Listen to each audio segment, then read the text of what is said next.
Ya, minasang, konnichiwa. Selamat siang minasang. Kali ini kita akan belajar cara menginformasikan mengenai sifat atau kondisi mengenai tempat atau benda dalam bahasa Jepang. Oleh karena itu, marilah kita saksikan bersama-sama video pembelajaran ini dari awal sampai akhir ya. Untuk kosakata yang akan kita pelajari ada 4 macam kata sifat. Yang pertama, kita akan belajar kata sifat besar dan kecil.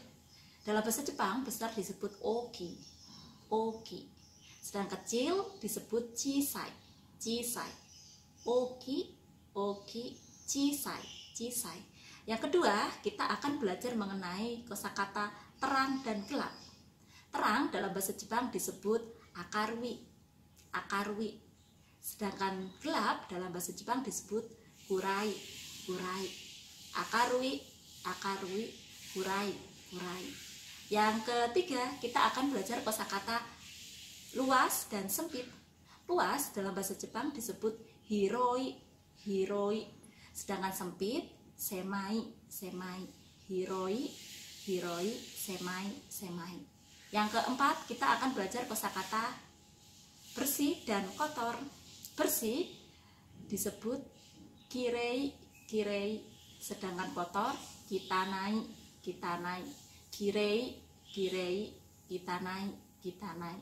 Dan yang terakhir kita akan belajar kosakata baru dan lama.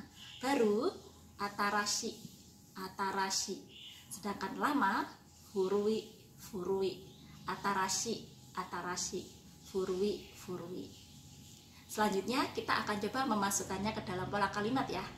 Nah, pola kalimat untuk menyatakan atau menginformasikan mengenai sifat atau kondisi suatu tempat atau barang, yaitu kata benda tempat atau kata benda wa, kata sifat des.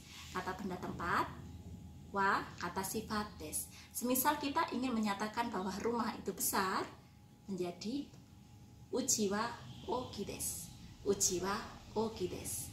Dan apabila kita ingin menginformasikan bahwa rumah itu kecil, kita tinggal mengganti kosakata oki dengan chisai, uchiwa chisai des, uchiwa chisai des. Kita coba berlatih dengan contoh kosakata yang lain ya. Semisal ada kosakata Maria sang no uchi atarashi, Maria sang no uchi atarashi. Apabila kita masukkan ke dalam pola kalimatnya yang menyatakan keadaan suatu tempat, kalimatnya menjadi Maria sang no uchi wa atarashi des, Maria sang no uchi wa atarashi des.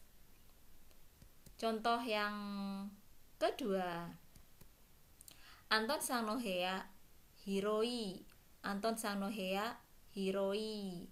Kita masukkan ke dalam pola kalimatnya menjadi Anton sang no heya wa hiroi des, Anton sang no heya wa hiroi des.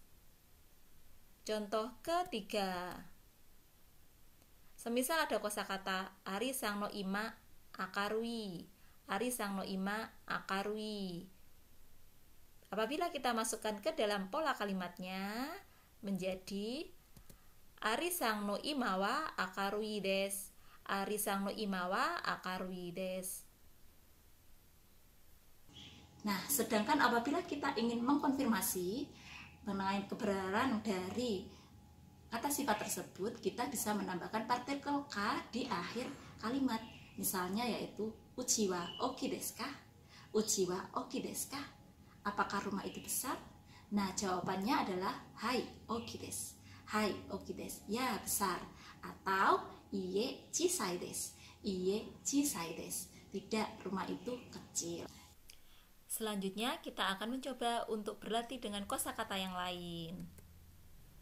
Semisal ada kosakata uchi, atarashi, furui. Uchi, atarashi, furui. Kita masukkan ke dalam kalimat pertanyaannya. Uchi wa atarashi desu ka? Uchi wa atarashi desu ka? Jawabannya yaitu hai atarashi desu. Hai atarashi desu. Atau iye furui desu. Iye furui desu. Contoh kedua, Semisal ada kosakata hea, hiroi, semai. Hea, hiroi, semai. Kita masukkan ke dalam pola kalimatnya. Menjadi hea wa hiroi desu ka? Hea wa hiroi desu ka? Jawabannya yaitu hai, hiroi desu. Hai, hiroi desu. Atau iie, semai desu. Iie, semai desu. Contoh ketiga. Kosakatanya yaitu hea, kirei, kitanai.